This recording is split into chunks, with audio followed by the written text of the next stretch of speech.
Kasalukuyang nayayanig ang buong mundo. Isang malaking pagsabog ng balita ang gumimbal hindi lamang sa Asya, kundi sa mga sentro ng kapangyarihan sa kanluran. Nagsimula ang lahat sa isang higanting oil at natural gas reserve na natuklasan sa West Philippine Sea, malapit sa baybay ng Palawan. Ito ang tinaguriang ginto ng karagatan na inaasahang babago sa takbo ng ekonomiya ng Pilipinas sa susunod na 50 taon. Agad na nagsimula ang matinding agawan. Ang France, sa pangunguna ng kanilang mga higanteng kumpanya, ay nag-alok ng $17 bilyon na halaga ng pinakabagong armas militar, modernong pasilidad, at agarang cash.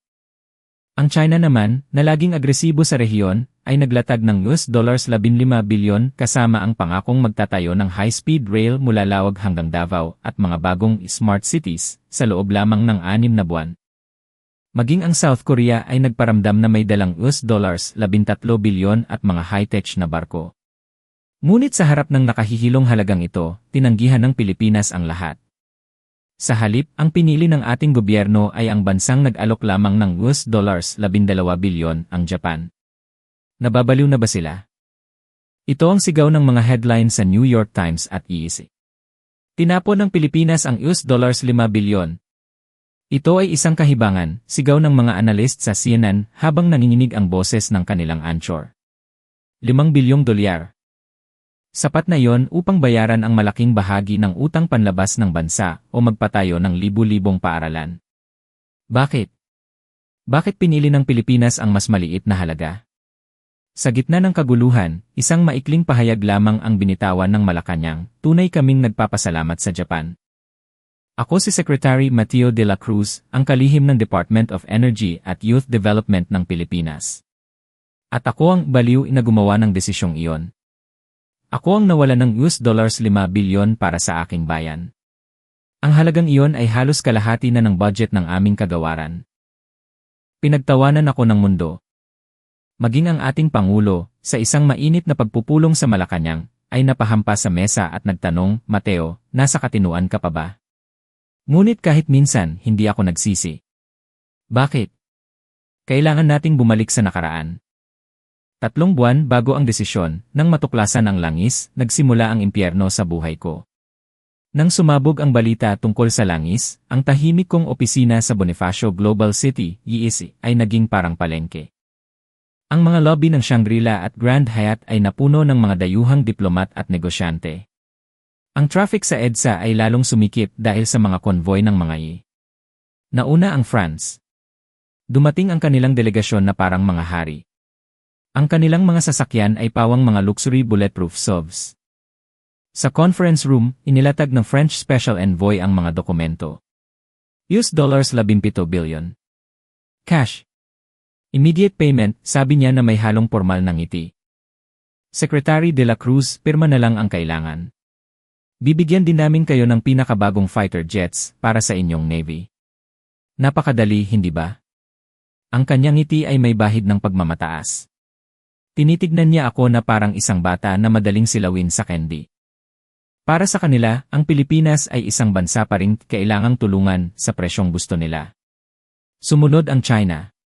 Isang batalyon ng 100 delegado ang dumating sa EE. Sa aming meeting, naglabas sila ng mga tablet at ipinakita ang 3 hologram ng Maynila. Sa loob ng 6 na buwan, sabi ng Chinese envoy, gagawin naming parang Shanghai ang Maynila at Cebu. Tren, tulay, airport, lahat sagot na namin. $15 bilyon plus bonuses. Namangha ang aking mga kasamahan sa gabinete. Pero may isang kondisyon, kailangan namin ng 100,000 Chinese workers para sa efficiency. Doon ako natigilan. Aanhin namin ang tren kung ang gagawa ay hindi naman mga Pilipino. Sa gitna ng ingay na ito, tahimik na nakaupo sa sulok ng silid ang delegasyon ng Japan. 10 tao lang sila.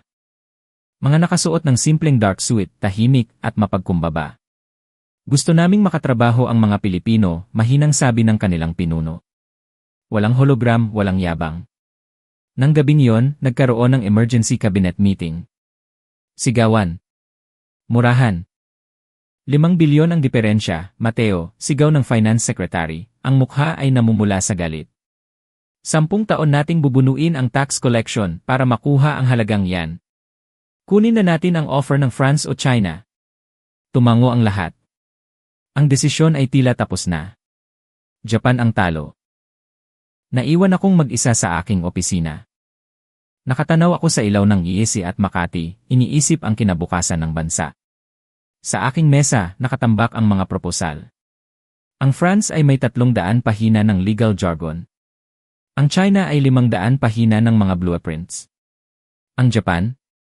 Isang manipis na folder na may 50 pahina. Napabuntong hininga ako at binuksan ang folder ng Japan. Nanginginig ang kamay ko sa pagod. Pero sa unang pahina, nabasa ko, katuwang sa pag-unlad, isang partnership, hindi transaksyon. Inilipat ko ang pahina. At doon tumigil ang mundo ko. Sa isang maliit na footnote sa pahina 50, nakasulat ang 1,976 Hope Medical Volunteer Team, Priority Support Area, Barangay San Pag-asa, Leyte. Barangay San Pag-asa. Ang aking lupang sinilangan. Kumabog ang dibdib ko. Parang tambol sa sinulog ang bilis. Dali-dali kong binuklat ang appendix ng dokumento. Hinahanap ko ang isang pangalan. At nakita ko ito. Ace Kazuya Yamashiro. Bumuhos ang alaala ng 28 taon na ang nakakaraan na parang bagyo. Ang putik, ang dugo, ang kalawang na yero, at ang isang hapon na lumuhod sa putikan para sa akin. Sa sandaling iyon, alam ko na. Hindi ito negosyo. Ito ay tadhana. Kahit tawagin akong baliw ng buong mundo, kahit mawalan kami ng $5 bilyon, kailangan kong piliin ang Japan. Bumalik tayo sa taong 1976. 16 na taong gulang ako noon. Nakatira kami ng nanay at kapatid kong babae sa barangay San Pag-asa, isang liblib na baryo sa Leyte. Namatay ang tatay ko sa dengue noong bata pa ako. Ako ang tumayong padre de pamilya. Ang taong iyon ay malupit. Sunod-sunod ang bagyo. Ang aming palayan ay laging lubog sa baha. Isang hapon, habang nag-aayos ako ng bubong ng aming kapitbahay para kumita ng konting barya, bumigay ang tinatapakan ko. Bumagsak ako. Isang matalim at kalawangin na yero ang bumaon sa aking kaliwang binti. Dugo. Napakaraming dugo. Wala kaming pera pang ospital. Ang pinakamalapit na klinika ay nasa bayan pa, at kailangan mong sumakay ng habal-habal na hindi namin kayang bayaran. Tinali ko na lang ng retaso ng damit ang sugat. Gagaling din to, sabi ko kay nanay para hindi siya mag-alala. Pero nagsinungaling ako. Lumipas ang mga araw. Namaga ang binti ko.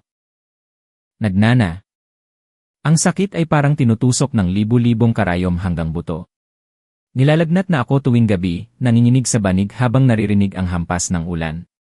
Pero kailangan kong magtrabaho sa bukid. Isang araw, may dumating na mga dayuhan sa aming barangay. Akala namin mga turista na naligaw. Pero nagtayo sila ng mga tent. May watawat ng Japan na may pulang bilog sa gitna. Medical mission po. Libreng gamutan galing Japan, sigaw ng kapitan ng barangay gamit ang megaphone. Hindi naniwala ang mga tao. Libre. Walang libre sa mundo. Baka may kapalit yan, bulungan ng mga kapitbahay habang nag-inuman ng tuba. Sanay na kami sa mga politiko na pumupunta lang pag-eleksyon, namimigay ng sardinas, tapos wala na. Pero hindi ko na kaya ang sakit. Halos gumagapang na ako sa sakit ng binti ko. Bahala na. Pumasok ako sa tent. Ang amoy ng alkohol at gamot ay sumalubong sa akin. Doon ko siya unang nakita. Si Ace Kazuya Yamashiro. Bata pa siya noon, siguro nasa 30.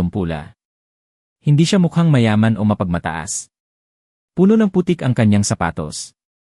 Nang makita niya ang binti ko, nagbago ang mukha niya. Bakit ngayon ka lang pumunta? Tanong niya sa pamamagitan ng interpreter. Muntik ka nang maputulan ng paa. Yumuko ako. Wala po kaming pera, Dolce. Hindi siya sumagot. Sa halip, ginawa niya ang isang bagay na hindi ko makakalimutan. Sa gitna ng maputik na sahig ng tent, lumuhod siya sa harap ko. Ang isang doktor mula sa mayamang bansa ay lumuhod sa harap ng isang dukhang batang Pilipino. Sinimulan niyang linisin ang sugat. Masakit. Sobrang sakit. Napapapikit ako at napapakagat-labi. Masakit ba? Konti na lang ha. Matapang ka, sabi niya sa wikang Ingles na may accent pero puno ng lambing. Habang ginagamot niya ako, kinakausap niya ako. Tinanong niya ang pangalan ko, ang pangarap ko. Sinabi ko na gusto kong mag-aral pero kailangan kong magtrabaho. Pagkatapos ng gamutan, may kinuha siya sa kanyang bag isang bilog na tinapay na nasa plastic. Ito ay dorayaki, sabi niya habang nakangiti. Paborito ito ng mga bata sa Japan. Medyo natunaw na dahil sa init ng Pilipinas, pero masarap pa rin to. Kinuha ko ito nang nanginginig ang kamay. Ito ang unang beses na nakakita ako ng ganitong pagkain. Pagkagat ko, ang tamis ng red bean paste ay humalo sa alat ng luha ko. Hindi lang ito pagkain. Ito ay lasa ng pag-asa. Pakiramdam ko, sa unang pagkakataon, may taong nagpapahalaga sa akin bilang tao, hindi bilang isang mahirap na probinsyano lang. Mateo, sabi ni Yamashiro habang tinatapik ang balikat ko. Mukhang matalino kang bata. Mag-aral ka. Balang araw, magiging dakila ka. Bumalik tayo sa kasalukuyan. Hawak ko pa rin ang proposal ng Japan sa aking opisina. Muling nagbalik ang Japan delegation para sa final presentation. Iba sila sa mga Pranses at Chino.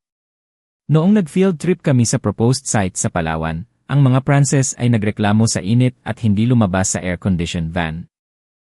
Ang mga Chino naman ay nagdala ng sarili nilang pagkain at tubig, ayaw galawin ang pagkain Pinoy. Pero ang mga Hapon, sumakay sila sa bangka kasama namin. Nakipagkamay sa mga mangingisda.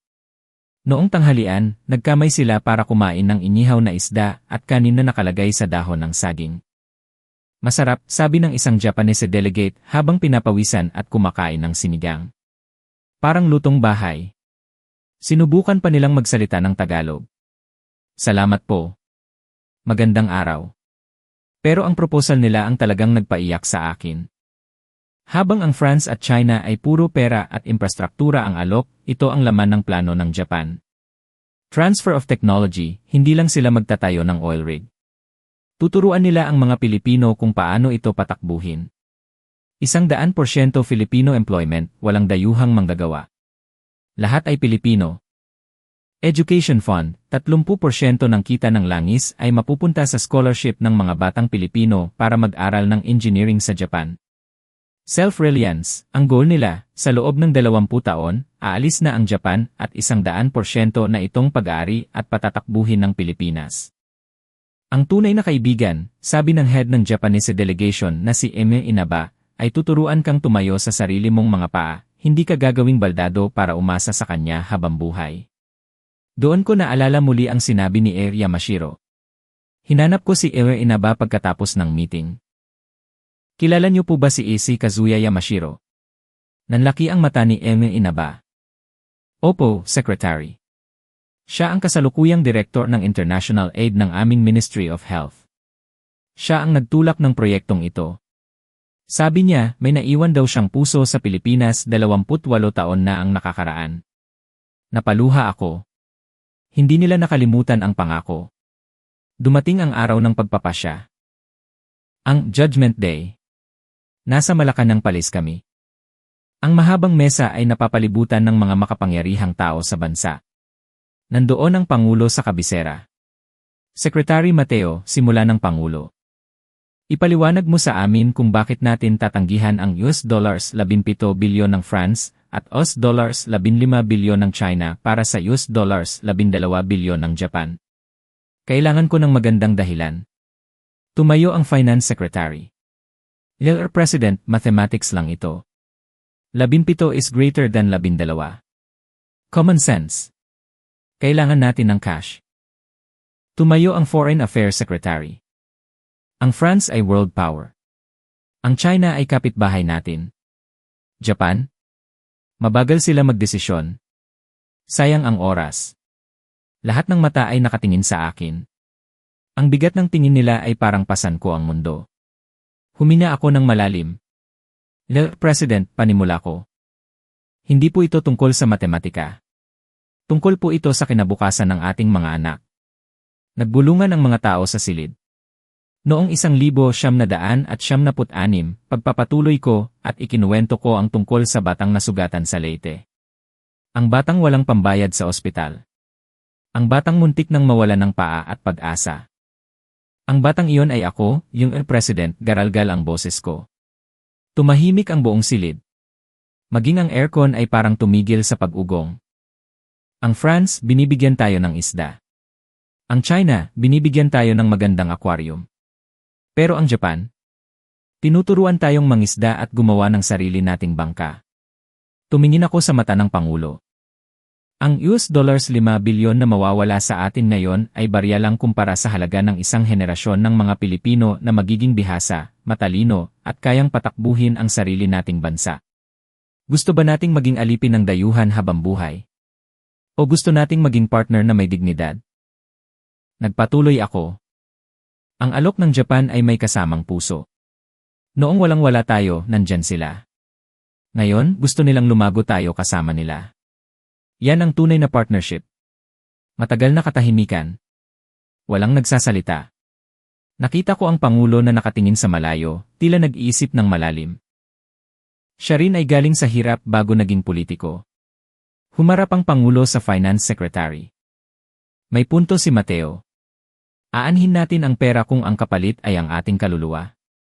Humarap siya sa akin at tumango. Approved. Piliin natin ang Japan.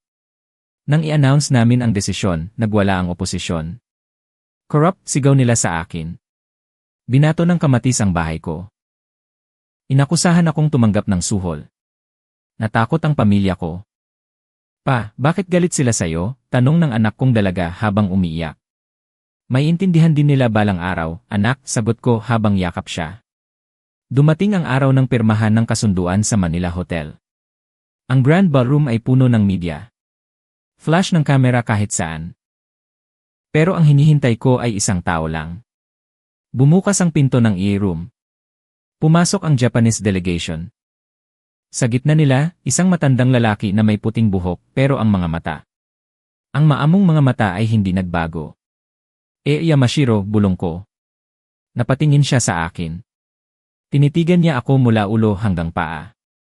Dahan-dahan, namuo ang luha sa kanyang mga mata. Mateo, Anya. Ikaw na ba talaga yan? Ang batang may sugat sa binti. Opo, Docs. Ako po ito.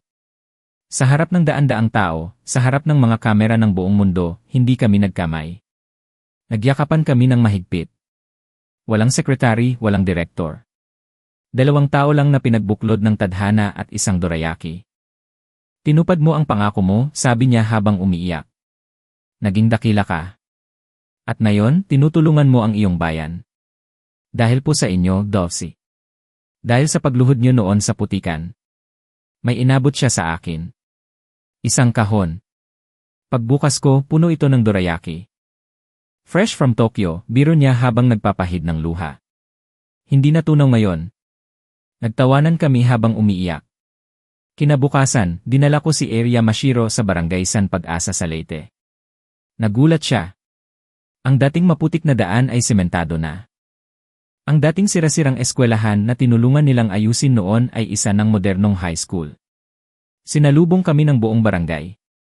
Ang mga matatanda na ginamot niya noon ay naroon pa rin, puno ng pasasalamat. Docs, buhay pa ako dahil sa gamot mo sa malaria, sigaw ng isang lola. Docs, ito na ang apo ko, nakapagtapos dahil sa scholarship nyo. Nakita ko ang tunay na yaman. Wala sa bilyon-bilyong dolyar, kundi nasa ngiti ng mga taong natulungan. Sa ilalim ng kasunduan sa Japan, libu-libong kabataang Pilipino ang ipinadala sa Japan para mag-aral. Bumalik sila ng mga dalubhasang engineer. Sila ngayon ang nagpapatakbo ng ating mga planta. Ang Pilipinas ay unti-unting nakilala hindi bilang bansang nagpapadala ng domestic helper, kundi bansang nagpapadala ng mga technology experts. Ang $5 bilyon na nawala. Nabawi namin yon sa loob lang ng 3 taon dahil sa efficiency at galing ng mga manggagawang Pilipino na sinanay ng mga Hapon. Ngayon, tuwing may magtatanong sa akin kung bakit ko tinanggihan ang bilyon-bilyong dolyar ng France at China, ngumingiti lang ako at kumakain ng dorayaki. Ang tunay na pag-unlad ay hindi nasusukat sa kapal ng semento o taas ng gusali. Nasusukat ito sa dignidad ng tao. Ang Japan ay hindi nagbigay ng pera, nagbigay sila ng tiwala. Naniwala sila na kaya ng Pilipinong tumayo, lumaban at magtagumpay. At iyon, mga kaibigan, ang kwento kung paano binago ng isang simpleng tinapay ang kasaysayan ng ating bansa.